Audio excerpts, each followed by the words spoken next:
But welcome to our fourth of our Diamond Stories, sponsored by our Women in Baseball Committee for SABR. For those who don't know me, I'm Leslie Heafy, and I chair that particular committee for SABR. And so we decided this would be fun to have some conversation with different folks. One of our previous guests was Amy Cuevas, who's here with us again. So thanks, Amy. Amy is also our newsletter editor for our Women in Baseball Committee. And so if you are a member of SABR and get those, that's who the information is coming from. But our guest today is Gabrielle Augustine, who is one of the curators at the National Baseball Hall of Fame. But she's also a baseball player. And in fact, just told me that she's in between games right now, having played last night and playing again tomorrow. And so, were you the winning pitcher? Did you pitch yesterday, I did or? not pitch yesterday. I am slated to start tomorrow. Oh, okay. Mm-hmm. Yeah. So the game that needs to be won is Yes. tomorrow. No pressure whatsoever. That's awesome. Yep. So Gabrielle has two different aspects of, among others, that we want to talk a little bit about today. So we're going to start with some questions that I have, and then we will open it up for others to be able to ask Gabrielle questions as well. But the first one I like to start is just to simply tell us, where did your and when did your love of baseball begin? Oh, that's thank you for that hard-hitting question there, Leslie. For 10 a.m., that's great. No, so my love of baseball started out truly since I've been was knee-high to a grasshopper. My dad taught me how to throw growing up. In fact, I remember I broke my arm, my throwing arm, when I was 4. I jumped off a backstop at a baseball field while my dad and my cousin were playing catch. And anyway, I have a distinct memory of throwing lefty because my arm was in a cast. I'm still a righty, but that didn't stick. But yeah, I've been playing for as long as I can remember, primarily on almost all men's teams. There's been a few times, there's been other women.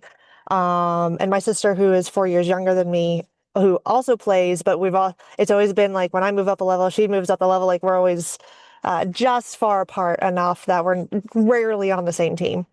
So I always made my parents' scheduling of our games always difficult, but we managed it.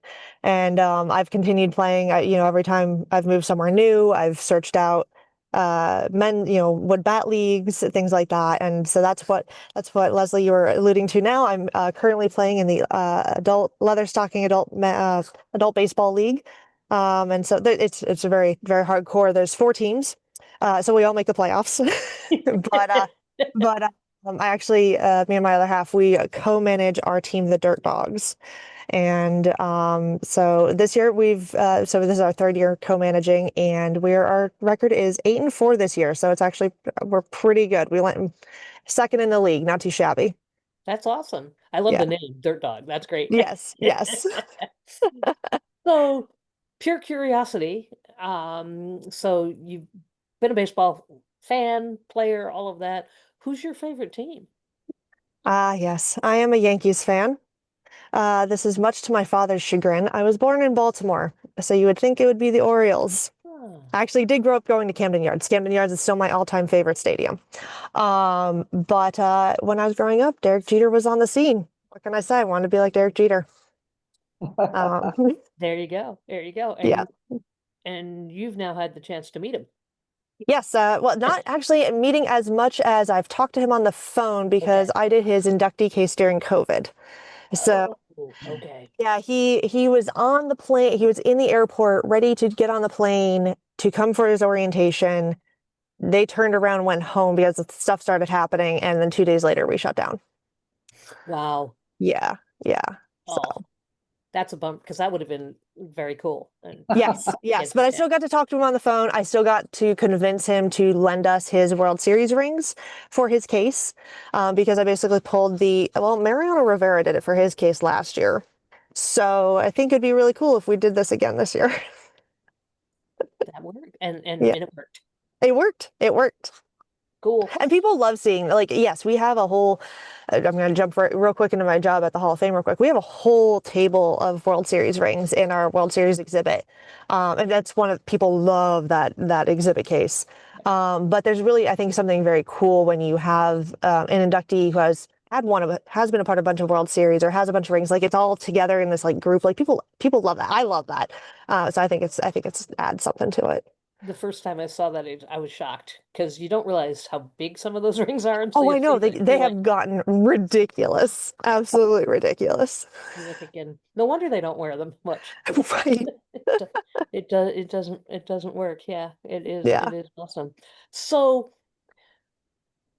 sticking with some of your early playing just a little bit because I think it's kind Yeah. of interesting. And I know that I think I'm right in the year in 2014, had an opportunity to go to South Korea as part of Yes. the team. What was that like to get to go and have baseball take you overseas Yeah, yeah. playing in South Korea? Hey, well done on the memory for that date. Yes, that it was 2014. A lot happened 2014. Wow. So Justine Siegel of Baseball for All discovered me via a newspaper article that had been done about me playing in a wood bat league out in Erie, PA. Okay. And she messaged me saying that she's having this tournament in Cooperstown for an all-girls tournament. Would I like to come? I said yes. Can I bring my sister? So that was actually our first trip to Cooperstown. Like my Wow. parents, I grew up in Eastern Pennsylvania, so it's only a 3 hour drive. That was our first time. And now they make a regular trip up here. But so right after that tournament, she was telling me somehow I had impressed her in some way, shape, or form, and she invited me to go to this tournament that was happening in Korea as part of the USA team and that she was bringing. And so, yeah, the fact that that was my first international trip, furthest I'd been had been Canada at that point. And I was responsible for one of our teammates because we flew out of Cleveland. And it was our first time into a foreign country where, well, we did not speak a lick of Korean in any way, shape, or form. Thankfully, most everyone was understanding of that. But it was a really awesome time. I mean, the time difference was crazy. So you're going full 12 hours. So trying to flip that very quickly was a little difficult, I think, for a lot of us. And the humidity was very different to playing because we were playing right in Seoul, where it's a very humid climate. So just some different things that I don't think a bunch of us had been used to. We hadn't like these are girls from all across the US.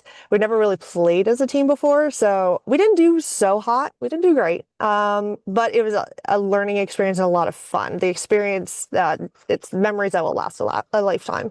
In fact, I'm still friends on Facebook with a bunch of the Australian team. Oh, that's cool. Yeah, I was yeah. going to ask which other countries were there. So Mhm. it was the US, Korea, It was Australia. US. Korea, I think, had two teams. I think there was one from Hong Kong. It was like 6 to 8 teams, and I don't remember them all. Taiwan had one, Australia had one. So yeah, yeah, Very cool. Did yeah. did your sister go as well, or was that just She did not. She was going to school at that point. She couldn't join me on that. And so is I that went as a player coach. So okay. yeah, I was going to ask. So did you get to pitch? I did. I did. I have some great pictures. One of the moms who came with got some great pictures of me, and I still have those. Awesome. Has that been your only international trip for playing? For playing, yes, yes, Okay. yeah. o- Okay. Um, so I know that you said there's a 4-year difference between you and your sister, but I believe I read an article where you did get a chance to actually pitch and your sister was catching. Yes, that was actually at Doubleday Okay. for that tournament. Yes. What Yeah. was that like to have your Amazing. sister as your Amazing. catcher? It's so it happens. I mean, yes, we do that all the time when we're practicing. And not anymore. She now lives over on the other side of the country. And but yeah, it like there's just something really cool about her being able to catch me and like I because I can't do it for her. Like she pitches as well. I can't catch for her. Like that's not a good idea. I do everything else but catch. So, thinking about the pitcher catcher dynamic, just out of pure curiosity, um, did you ever brush off her calls for pitches? No, I generally trust my catchers. I'm like, yep, whatever you're putting down there, I'll do it. Sure. Cool. Just was curious. Older Yep. sister, younger sister. Nah, nah. Very cool. So thinking about the experiences you've had playing in the various men's leagues that you have played in over the years, tell us one of your favorite memories, favorite experiences. Oh, favorite memories, favorite experience. Um, so there's a tournament that happens that comes to the Cooperstown area every mid-October weekend. It's like the second week in October. And they were looking, one of the teams was short on players for whatever reason, I don't know, injuries, whatever. And so they reached out to the league saying, hey, do you know anyone who will play? It was for a Saturday game that I had already committed to teaching a knitting class that day. That's a different, I know it's a different thing. We can get to that later. um, and so my other half, Adam, he was willing to play. I stopped in and watched the first couple innings before I went down to teach. And after the game, I guess they were still looking, hey, they invited Adam, like, hey, would you like to come play with us tomorrow? Do you know anyone else who's willing to play? And he's like, oh, yeah, my girlfriend. And they're like, ha ha ha ha. And no, he's like, no, really. And so I show up on Sunday. I'm pretty sure I pitch. I think I pitched that Sunday, and they were just blown away in various ways. And so they invited me back every year, and invited Adam only if he brings me. So That's awesome. Very yeah, cool. yeah, Very yeah. cool. Very cool. So, how did your love of baseball and your playing and everything lead you to the Hall of Fame? Yeah, that's a great question. So yeah, part of me, of course, like every kid, wanted to be a baseball player growing up, right? But also, I have a really deep love of history and wanted to be an archaeologist, like Mm. Indiana Jones, but without the Nazis, danger, that kind of thing. Um, and halfway through grad school, I was going to school for anthropology. Halfway through grad school, I was at field school, and I hated it. Like if we were camping, it was getting down below freezing every night. I was like, nope, this is not for me. Not enjoy. I like to go home. I like to get a shower. And so I was like, all right, how else do I turn this now that I've spent this time in going to school? How do I turn this into a career that's not getting, relying on grants in field school and digging up stuff? Like things come out of the ground eventually, which is great. And they go where? They go to museums. And so that's how I was able to switch out. My grad school assistantship was actually with the archives of the school. So I had some help on that end. With advice that way, and I got some contract jobs at the local historical society, and then I did some internships. My first big girl job out of finishing grad school classes, didn't finish the thesis. We can circle back to that later. Um, I have it's all complete now, but that wasn't done right away in 2014. I got a job down in Texas at an art and science museum in McAllen. I was a collections manager there. And so, yep, working there, loving that.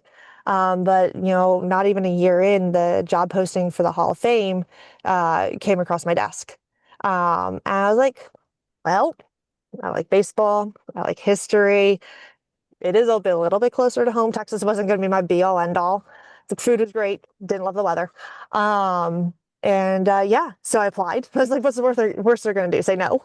But yeah, they then flew me in for an interview, and a couple of days later offered me the job. So then moved up there and started the week before the 2016 induction. Oh, Um, wow. yeah, yeah. That's quite the start. It's quite the start. It's yes. One, it's an easy anniversary to remember. And then two, well, so it's also 2016. That's Griffey and Piazza, not a small induction. It was not like just nobody, you know. Um, and so it's very much all right, here's your desk, here's your computer. Please sign all these HR documents, all that paperwork, right? All right, and then you are not actually doing your curatorial job this week. I'll be taking you on, you can caboose some tours so you understand what we're doing, but then you're also going to help with stage setup, help set up for the parade. I on the Saturday, which is our busiest day of it, induction weekend, that first Saturday, made like 3 outfit changes between like being outside, being inside, and then I get to go, like as a curator, I'm part of the people who welcome the Hall of Famers when they come in from the parade. So I had to be dressed nice, look nice, And so yeah, I was like, I have no idea what I'm doing. Like, but it was a fabulous time. It was a fabulous time. And I think it was very much a, will she come back after this craziness? That's Still what you here. read my mind. That's what I Still was here. thinking. That's quite the introduction to Yeah, very much so. Very much being so. there is, for if any of you've been to the induction, you understand the amount of stuff that goes on and the activities that you're Yeah. all responsible for. Right. And so it's like we turn into an event staff. We are not trained to be event staff, but we turn into a full-time event staff for that week. For that So whole, yeah. So you've been at the hall now for 9 years, and yeah. you've had opportunities to get involved in a whole variety of different things. And while all of it obviously important, interesting, all of those good things, curious, because everybody has a favorite exhibit, favorite thing that you have worked on, favorite artifact. What might that be? Oh, well, that's a multi-part question there, Uh-huh. Leslie. Yeah. I'm trying to remember them all. Okay. All right. One of the favorite things that we do every year, which sort of alluded to with Derek Jeter, is that we split up the inductees between the curatorial staff and we create inductee cases for each of them. So it's like a small highlight, I couldn't tell you the case measurements, but a small highlight to their career. And generally speaking, we don't actually have a case worth of artifacts from each inductee. Derek Jeter, we actually probably could have made a case without his help whatsoever. But like Vlad Guerrero, we didn't collect, he didn't have these like massive key moments during his career that we like automatically are like, oh yeah, we want something from like a 4 home run game. He never had one of those. And so one of the things we do is we actually, one, introduce ourselves to the inductees during their orientation, be like, we're going to be in touch. You're going to get to play curator in a way of like, here, like this is a case for your fans, basically. Like, what stories do you want to tell? We know what we want to tell, what we want to highlight, but do you have a favorite moment? Like, is there something that we don't know that is personally meaningful to you? And so from that, we've been able to get things like Trevor Hoffman loaned us his Little League bat because that was important to him. I've been able to now then travel to some, because sometimes these inductees, sometimes they're super organized and they know what everything is and they're willing to just send stuff to us. Other times we have to go pick it out and like, all right, this is what we want. So like I've gone to Chipper Jones' house. I've gone to Vlad Guerrero's house in the DR. Um, I've had like multiple Zoom calls, like with Adrian Beltre. I'm like, all right, how about this? Like, I love this piece there. Can you get that out of that case kind of thing? Wow. Sadly, Adrian Beltre had his entire uniform from his 3000th hit in a like full body mannequin case. And I was like, I would love that jersey. That would be great. And it's like vacuum sealed it. And there was no way there. I was like, not worth the money to try and get that out. That's okay. Leave that there. um, Wow. so yeah, so those are that's one of my like annual things that we get to do. And each inductee is so different, and what they may or may not have. Because So it's who'd you something do like this year?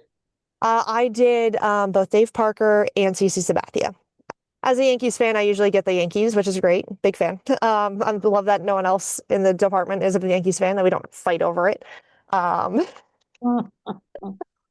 So, yeah, I did get to go down to Cece's house and pick up the pieces that we were talked about over the phone and things like that. And one of the cool, two cool things, no, all of it that I got was very cool. Let's be real. But two cool things was one, his first home run bat in the majors.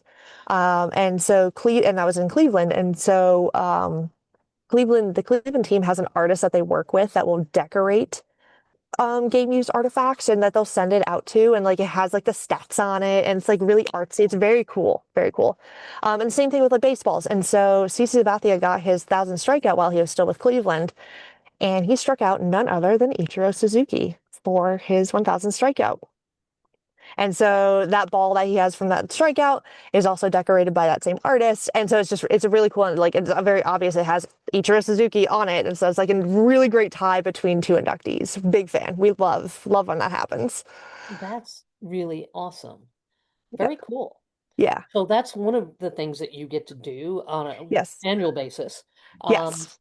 so the current new exhibit that just opened on Yaku Baseball, Yes. um, when if you have for those who haven't yet got to see it, I would highly recommend it. It's amazing.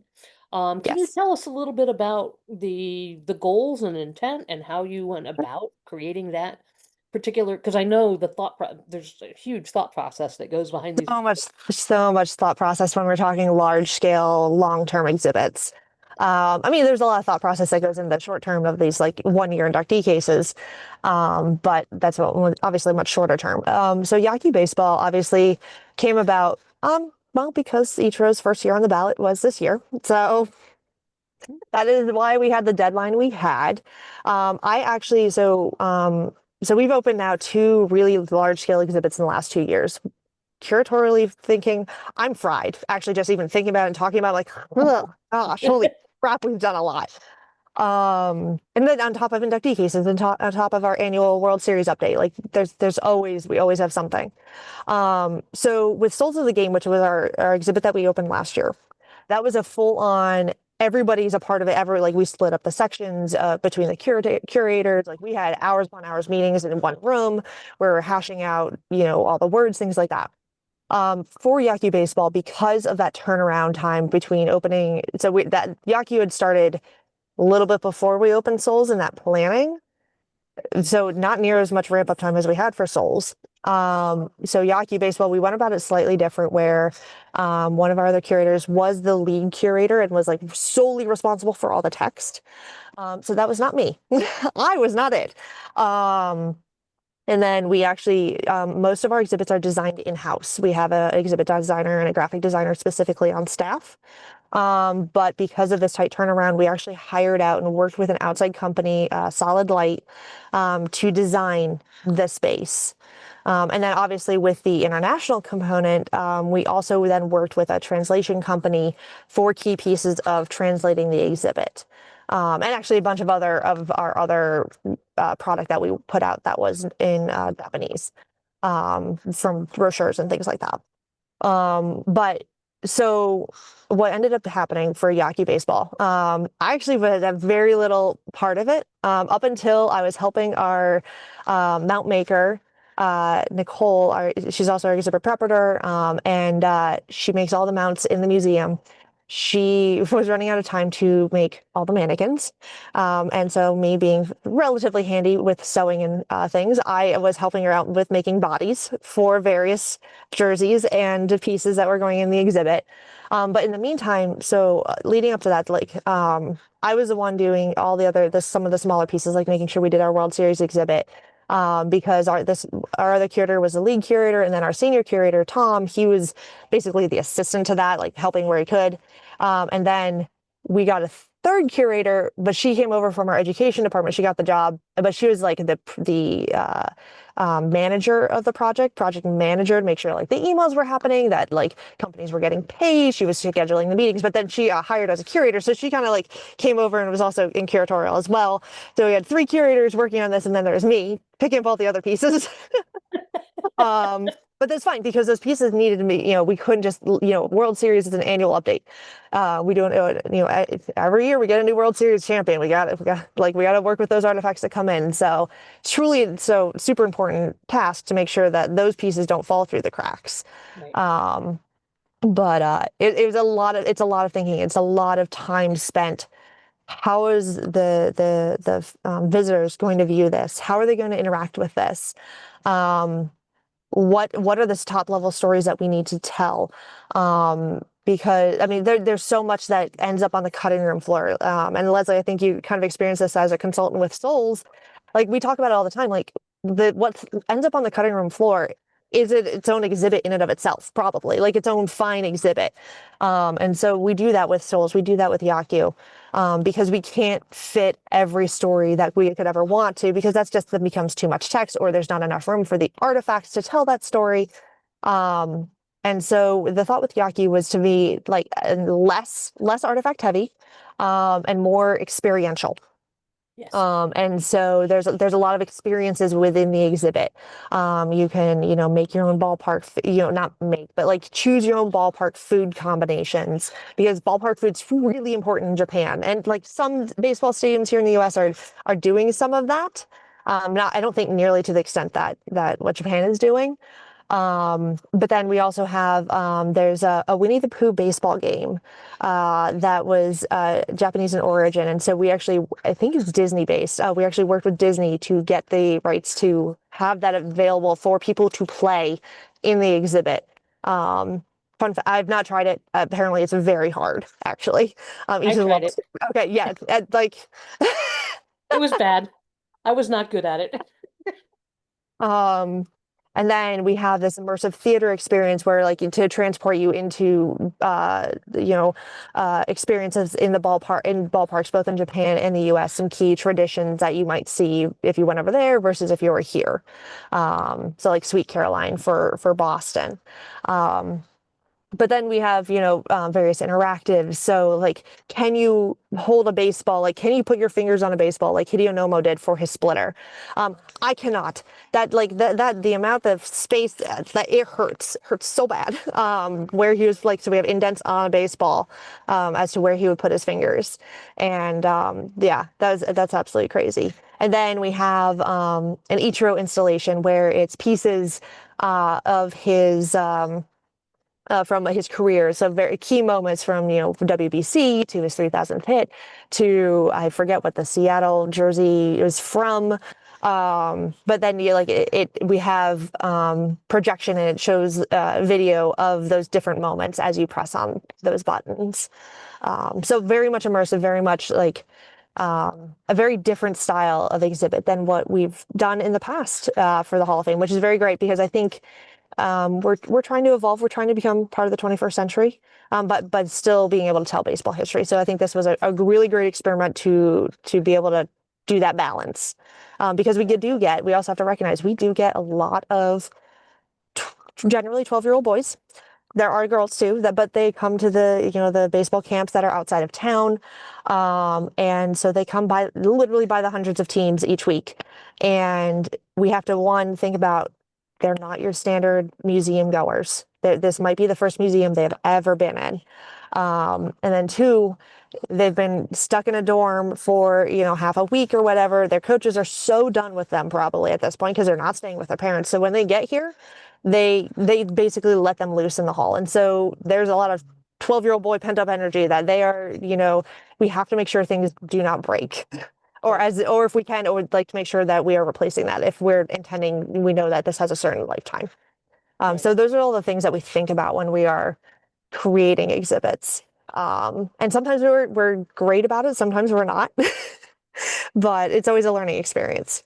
Well, this one definitely, I was interested to hear because it definitely has a different vibe. And so Yes, it, yes. you, but I got to say, you didn't mention the most spectacular piece in that exhibit, The my Otani, guy, which is the samurai. I mean, tell me what you're the greeted. samurai. Yes, I yes, we mean, are. where did that come from? So if when you walk right into the exhibit, there is a sitting samurai armor that is on loan from Peter O'Malley that was given to him as a gift back in I want to say the 60s. I could be wrong though. Yeah. Yeah. I mean, So it's quite a dramatic thing to very much so. walk It is right very in much and a puzzle for our collection staff to put together because it arrived in a crate with very little instruction as to what goes to what. oh wow. Yeah. Yeah. Because I don't think when the O'Malleys got it, I could be very wrong on this, and do not quote me, but I don't know that the O'Malleys really ever took it out of the crate once they received it. Gotcha. Mhm. Wow. Well, it's a very cool exhibit, so I just Uh, highly recommend to everybody that one. Um, so you mentioned earlier, so I want to go back to two things. So you worked on your master's thesis, and what was it about? Yeah, so completed courses 2014. Fast forward to 2020. I'm like, I really, really should just finish this. I really should get my expensive piece of paper. And so I went back to my grad school. I was like, all right, what do I need to do? Like, and there had in that time, I'm not going to get into it, but there's some drama within the school. Like my advisor had left. I don't believe willingly. And so there's new people, and there's still people that had been on my original committee, that were still there, which is great. And so worked with them to figure out a thesis that was still anthropological focused, Okay. but also fit my current and future, hopefully, career goals of museum work. And so what did that look like? And right now, obviously, it's baseball. And well, we are also in the pandemic. So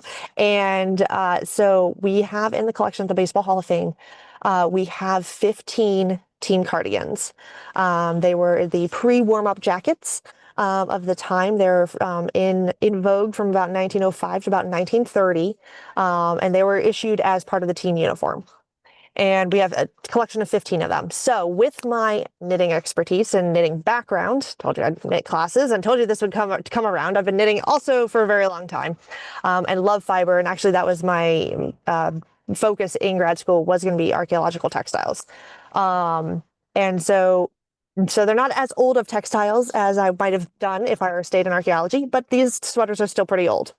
And almost nothing is known about them. They are like key highlights of like, oh yes, we have this tie cobb sweater. Let's write an article about it. Or Meredith Wills, who also is a knitter, but also a baseball researcher. She actually tried to do a stitch-by-stitch recreation of the tie cobb sweater to figure out how it's put together. And so with those very bare bones information, I jumped into this project to analyze these cardigans to figure out whether they were machine knit, whether they were hand knit, just any information I could figure out about them, because there's like the playing field's wide open. Nothing has been documented really about these. And so I was set about analyzing these, both looking at how they're constructed, whether there's seams, whether there's not, the collar types, the pocket types. And then I looked at gauge, which is the number of stitches per inch and rows per inch, to see how thick it is, so I can start doing actual graphs of, are these all about the same gauge? Are they clustering around the same, or are they not? And I was looking at what kind of yarn was being used. So they're all wool, which is great. Love a good wool fiber. But then what kind of yarn was being used? And so long story short, if anyone wants to read the thesis, happy to send it to you. But long story short, they're all machine made. But there's multiple reasons as to why. But there's still handwork that takes to piece them together, like to sew with sleeves to the shoulders, stuff like that. Reason I was figuring this out was, one, for a number of the sweaters, instead of using one thick yarn, these are bulky sweaters, instead of using one thick yarn, they're actually pulling several strands of thin yarn all at once. As a hand knitter, that is inconvenient. You would much prefer one yarn rather than pulling 5 to 7 at a time. So that's a key thing. Like a knitting machine, they can pull from all at once and they bring it down together. And then two, Spalding Sporting Goods, which was a producer of a number of sweaters, I found documentation that they had purchased a knitting machine company back in the 1800s. Oh, wow. And so between that, and then also the third one was, there's this stitch fabric on one of our sweaters. Actually, it shows up a couple of sweaters, but there's one really good view. It's a collar, and it looks like a herringbone on one side and then a rib on the other. And as a hand knitter, I'm like, I don't know how to do this stitch. I've got nothing. I took pictures of this to expert knitters in my area. I took them to my local yarn shop, and no one had any idea. Until I found a source dated to, I think it was 1911, of a machine knitting book of how to do the different stitch types. And right there, and it illustrates it. It's called a racked stitch, and it's just a machine stitch of how machine knit stitch. And so I was like, there it is, ace in the hole. Oh, that's pretty cool. Yeah, Well, yeah. I gotta tell you, I'd love to read your thesis. I'd be happy to send it. It sounds really cool. That's awesome. Wow. Yeah. So Ty Cobb's one of the sweaters. Who are some of the others? Yes. Christy Mathewson, we actually have 2 of his. And one of them is, so I've three favorite artifacts in our collection, and one of them is the Christy Mathewson sweater that we have in our collection. And that one we only got in 2016. This was from the 1913-1914 World Tour. So they got special sweaters for that. And this sweater's in pristine condition.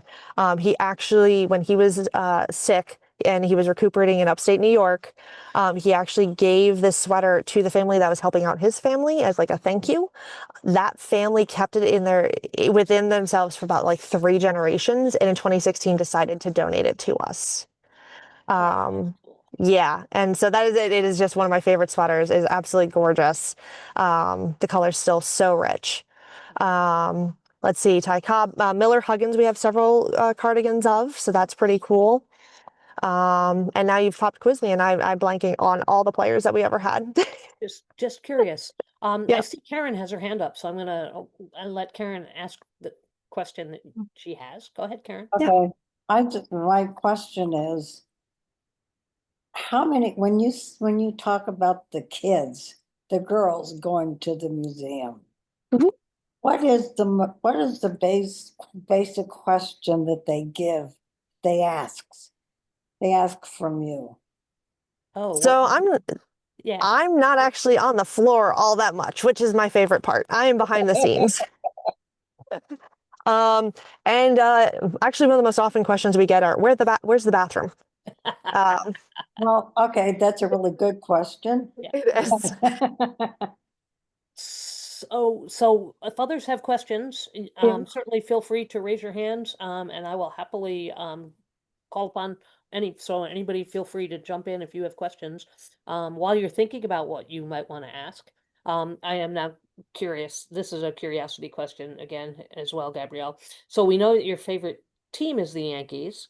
Mhm. Who's your favorite player? And that could some people have a current player and a past player, like a historical, and so I don't Yeah. know. Okay, so Um, I mean, Christy Mathewson is one of my favorite players of since starting to work at the Hall. One because I mean he was a good looking dude. But also the stories around him were very cool, and that we have quite a number of things, and that Mathewson cardigan really does play a role in that. And so being able to get get to put my gloved hands on it is very awesome. Um, and then, I mean, Derek Jeter, like I said, told you he was one of my favorites growing up. Unfortunately, my interactions have been very slim since he's been become a Hall of Famer, so I can't keep saying that. But he's still my favorite. Like it's just like I loved his playing style and how he was on the field. Today, my favorite player, I mean, probably Aaron Judge. Love Aaron Judge. What can I say?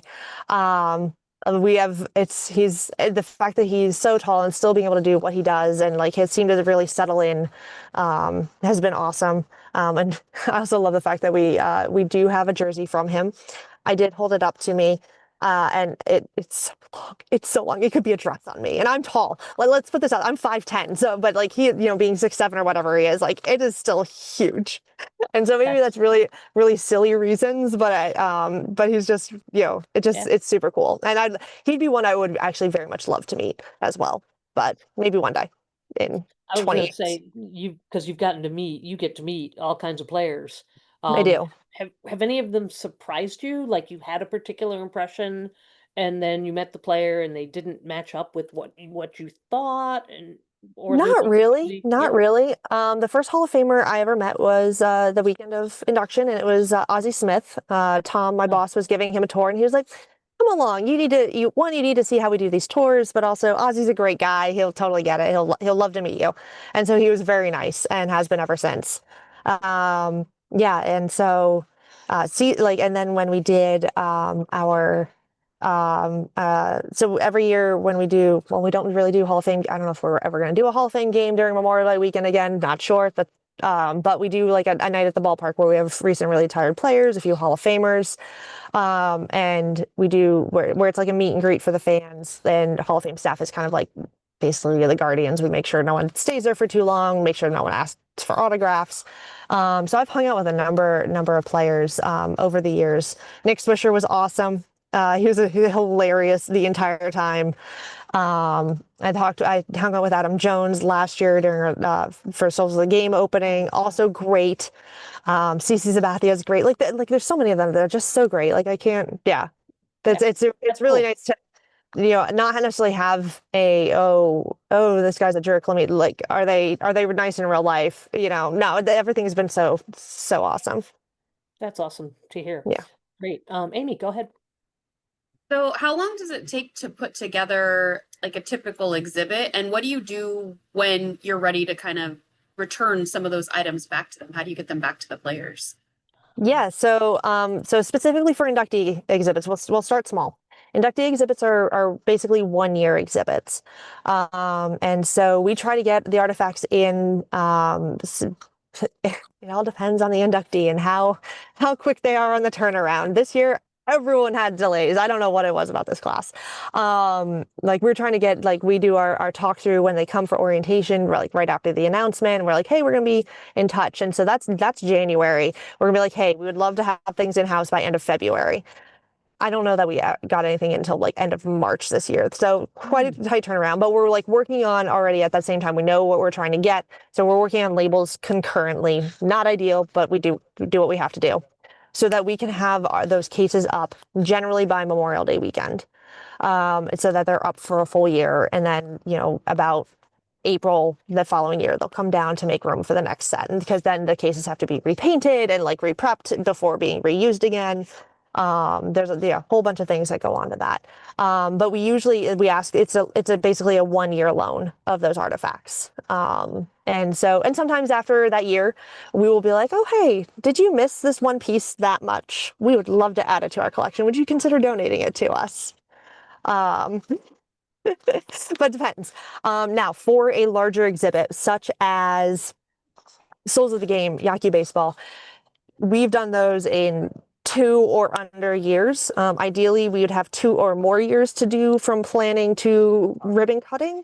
And it really depends on that time crunch. What other things get pushed off the plate? And because otherwise those things don't become a priority anymore. Does that answer your question ish? Okay.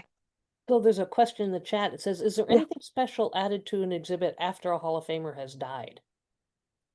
Not in any exhibits, no. But what we do in the plaque gallery is that we do have a wreath, or partial wreath, I guess is the best way to describe it, that goes around the plaque, stays up there for probably about a month or so, as well then as a longer obituary-esque label that goes like in front of where the plaque is. And so, yeah, we just had to do that sadly, for Ryan Sandberg. Right. 2020 was rough. 2020 was that was a rough time. When Yeah. we lost about 10, I think it was 10 in a couple of months. Yeah. So that was a lot. Yeah. How many people did it take to put that samurai suit together? I think it was 2 to 3 working on it. Yeah. Yeah, there's no way. I was on the mannequin part of things. So there's nothing under that suit, so there's no mannequin wearing it. But further in the exhibit, there is a mannequin that is wearing a full tour 1913-1914 tour uniform. So I helped with that, helped dress him. That was a fun time. Like I've never actually had to really put clothes on a dummy all that much. That's never really been a thing.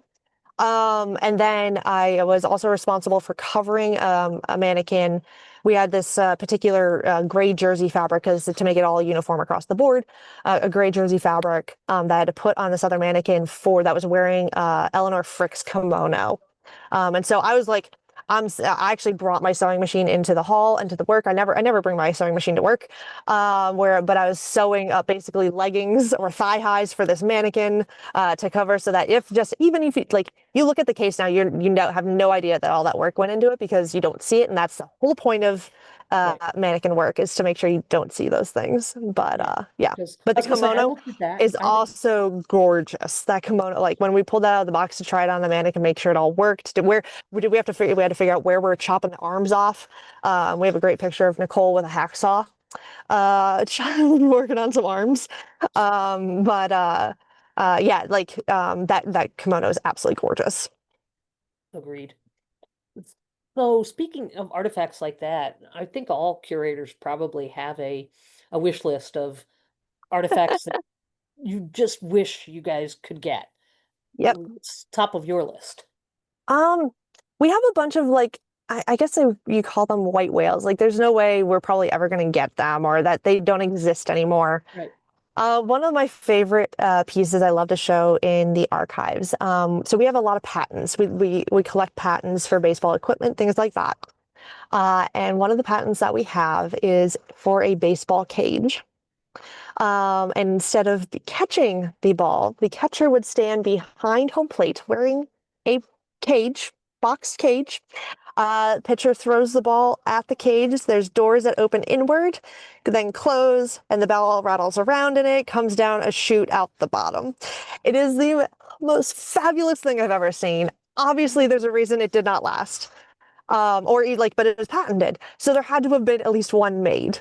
And we do not have that. We have the patent, but not the piece. And for me, I think it'd be great if we could have one of those. I don't, Oh my that God. was back in like 1909. There's no way something like that still exists probably. But yes, like one of That's those would pretty be cool. would be awesome. Yeah. That's pretty cool. Yep. So Amy has a question. She says, is there a favorite memory or funny moment that sticks out from this year's induction with the players in Ooh, town? this year's induction. Okay. It wasn't all actually like it was more worrisome about things going wrong with how late we were running and making sure we got everything in. Um, there was one, okay, all right. There was one moment during the parade, the wives come in off the truck basically right away. The kids, and now the kids get to ride with the parents. Whereas some of the Hall of Famers will stay out and sign things for a little bit. So the Jeters came in, and they have 4 kids, and they are a handful. And they were trying to get in. They just looked stressed, right? And so I'm standing there like waiting, like if I need to escort anyone to a vehicle kind of thing. So I pop over. I'm like, hey guys, are you guys planning to go back to the hotel? Anything I can help with? And they're like, we're just trying to get in touch with our nanny. Like I saw her, she's in the VIP seating. Like they're saying this to me. I'm like, all right, what is her name? I will go get her because you cannot go out there and get her. That would be a bad idea. And so, got her name. We worked with the staff member who was like standing over by the doorway. I was like, and we got her in and all was fine. But that was probably like the most like wackiest thing. I was like, didn't expect my job description to be a nanny fetcher, but hey, here we are. So I got to say, with Jeter, I was sitting in the Hawkeye Grill at the Otasaka on Hmm. the Sunday afternoon after Yeah. things, and Jeter's kids come in and they stop in front of the TV, and the 2 little girls are standing there, and the place is packed, and you hear them yell over everybody, "It's Daddy! It's Daddy! Look at Dad!" because he was on the TV, and everybody's like, Aw. "Aw!" It was Yeah, really they cute. are very cute. Are very cute. Just I can't imagine. It seemed like a lot. Yeah. Yeah, yeah. And so that was when you said Jeet, I was like, I was there when they did that. It was pretty cute. They didn't want to leave because Yeah. they could see him on TV. Yeah. Uh, Other questions that anybody has, this is your opportunity to ask. Has anybody got a burning question for Gabrielle? I'm not seeing any. So thinking about your it's amazing to me the opportunities to bring together your knitting, your baseball playing, and your work at the Hall of Fame. Uh, Yes. so what do you get to work on next? That's a great question. Well, we have the semi-quincentennial coming up next year. So we're working on we're not doing a case about that. We're not doing a case. But we're working on some sort of way for visitors to have interaction, through the museum with that. Still in the very early planning stages for that. I will be with WBC making another appearance. We're going to be doing a small case about the history of the WBC, and so I've actually our wonderful but also poor curatorial intern this summer has been helping me look through all of our WBC artifacts, and doing research on them to whether because sometimes some of them had been on exhibit once they got here, but sometimes not. And so I'm like, all right, let's go through this. I need to know what the world is, so I can start making selections. And it's going to be like, and we have now has how many WBC? What's 5, 6 WBCs that we're at now? Yeah. So there's a fair number of artifacts to choose from. So definitely be making some hard choices of how usually be like 1 to 2 jerseys based on this case size, and then some other smaller artifacts. We have to see. And so yeah, so our curatorial intern's been helping us with doing that research. And then Leslie, you actually helped us out a little bit earlier this week. I've been working with our intern where we've been working on looking at the not quite as in-depth of an analysis as I did on the sweaters, but analyzing our tunics from the All-American Girls Professional Baseball League that we have in the collection. And we have 10 of those. And so looking at who the maker is, did that change through, in the small, very sample size that we have, did that change through time? Did styles change through time? Like little things, even like number of buttons. For the most part, only 3 buttons, which is really interesting. We do have one uniform with 4 buttons. Unclear as to why that change was made.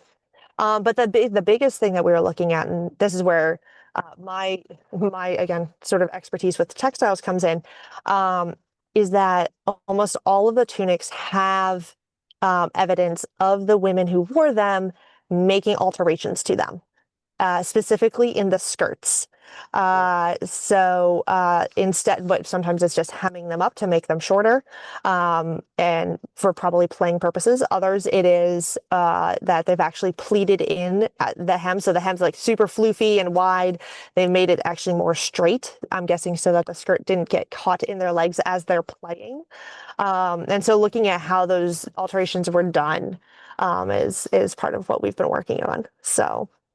Well, That's really that cool. is a complete. That is our goal is to actually present at symposium next year. Okay. My intern and I, and but beyond that's not going to necessarily make it into a label or anything like that in exhibits. It's just more of us researching and being able to understand what we have a little better. That's really cool because Yeah. as told you, it's something that we don't know much about. And Right. unfortunately, so many of the players are no longer with us to be able to Yeah. ask. Right. Exactly. And right. I mean, been so much. It's so fascinating. There's been so much work in documenting how white men's baseball uniforms have evolved, right? And Marco Guna did great jobs. How did he, what he did has been huge. But there's just so many other facets of baseball that have not been necessarily as analyzed and studied. And so that's what we try to do. Cool. So Meredith had a question and asks, how do we contribute an item to the WBC exhibit? So like any potential donation for the Hall of Fame, it goes through committee. And that does not mean even if, so this goes through a particular committee of whether we want to add something to our collection. Even though if we decide to say yes to that, does not mean we'll actually put it on exhibits. We cannot guarantee that at any point, because we do have over 40,000 three-dimensional artifacts. We're not even talking about photos and paper items. And we only have about 10% of those on exhibit at any given point. So we have to make tough choices, and sometimes not everything makes the cut. Right. So the next question was one I was gonna also curious about. It's how do you view what you'd like from the Women's Professional Baseball League, the new league Yeah. that's coming up? Yeah, absolutely. So totally been keeping tabs on that. And I don't know who or how we're going to collect yet from, but we are going to make asks, and that will probably be much more into the next year as it gets as there are more solidified dates for an opening day, things like that. And it'll probably be from usually with something new like this, it will be from opening day, would be my guess. I can't make promises. A lot of this is not just me decision. There's a whole team of us that does this. It's not just curatorial either. Like there's so many other departments that weigh in. And we are absolutely keeping our eyes on that for sure. Yeah, and for those who don't know on the call, if you're not the tryouts for the Women's Professional Baseball League are coming up here at the end of August in Yes. Washington, D.C. And so the tryouts are coming up in August 22nd to the 25th. Yes. And the last day of the tryouts, they'll actually be playing and practicing at the National Stadium, which Yes. will be very cool. And so, Yes. Yeah. yeah. Well, we're coming up on our hour, and so I want to be respectful of everybody's time, particularly Gabrielle's, and want to say thank you so much for joining us today. Yeah, of We course. Happy to. Greatly appreciate it. Want to wish you good luck in your game tomorrow. Thank you. Thank you. Well, Yes, we need it. We need all the luck we can get. what time do you play tomorrow? 5. 5 o'clock. Well, think good Yep. thoughts for you at 5 o'clock All right. Thank you. Eastern time tomorrow. Yes. And for the rest of you, thank you for joining us. Our next will be on the first Saturday in September. And our guest will be Cecilia Tan, who is the publication director for SABR, but also has played some baseball herself as well, which isn't necessarily a part of her story that most people are familiar with. And so she'll be joining us in September. And then our October guest will be Kat Williams, talking about her new book, and a variety of other things, but particularly about Maybelle Blair, from the All-American League. So that's where we're headed for our next couple. And so have a great rest of your weekend, everybody, and we will hopefully see most of you again in September. And thanks again, Gabrielle. Yeah, thank you. Great chatting. Always fun. Yes.